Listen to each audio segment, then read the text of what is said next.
If you were to follow a busy doctor as he makes his daily round of calls, you'd find yourself having a mighty busy time keeping up with him.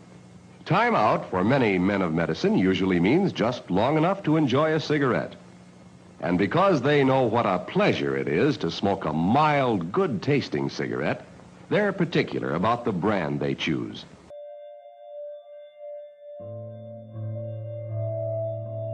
In 1999, 1 in 2,000 children were being diagnosed with conscious disorders such as ADHD, autism, Asperger's. Last year, a survey came out showed 1 in 30 children are now being diagnosed with these disorders. They are erratic mind syndrome. You can label them any way you like, but they are one thing, erratic mind syndrome. These children are showing us something, okay? They're showing us to stop being erratic of our own minds.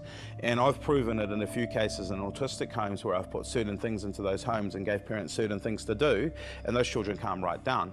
But I'm not calming the children down, I'm calming the parents down. It has nothing to do with the children. And everyone offloads on that the child's the problem or this person's the problem. You stick a child like that in a mall where all the mind is and they start to flip out and break down and they can't manage themselves. They're labels, and the labels weren't there before. And it isn't a disease, it isn't something you can have.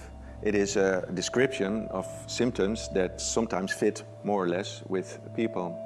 Yeah, so give them Ritalin. You know, give them a drug that will literally turn them into zombies.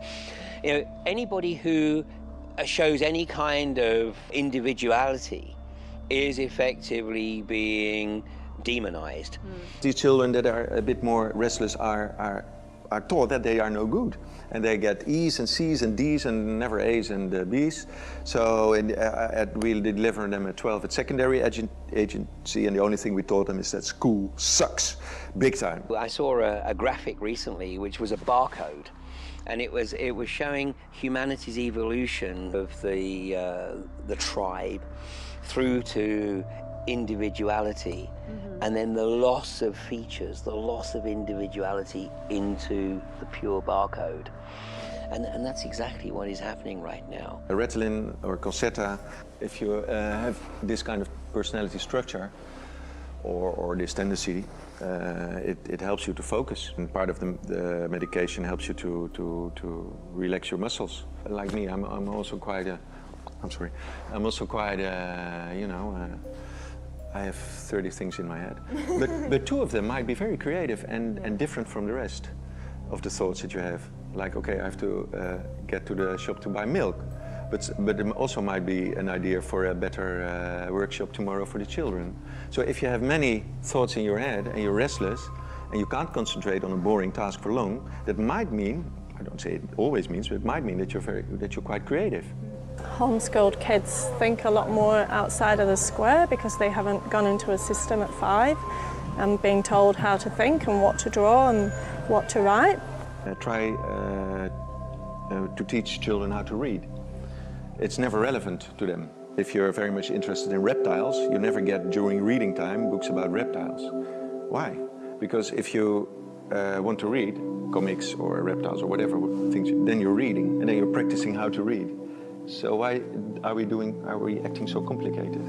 The public schooling system was created by Prussia pre-World War I, and they had a war with France and they beat them resoundingly. And the French found out that it was because the Prussians had a public schooling system which actually taught children and tore them away from their parents at a very young age and then forcibly indoctrinated them to love their country. The rest of the world saw the resounding success that the Prussian Empire had against the French, and soon thereafter every single major Western country developed a public schooling system.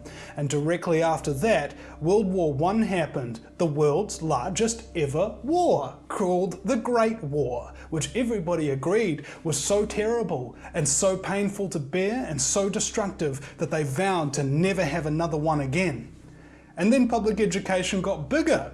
And later on, a guy called Adolf Hitler came along, who was very, very staunch about getting people into public education, about giving everybody free education, and teaching them to, again, love their state, to the point where they thought, you know, it'd be a really good idea, bro, let's have another war.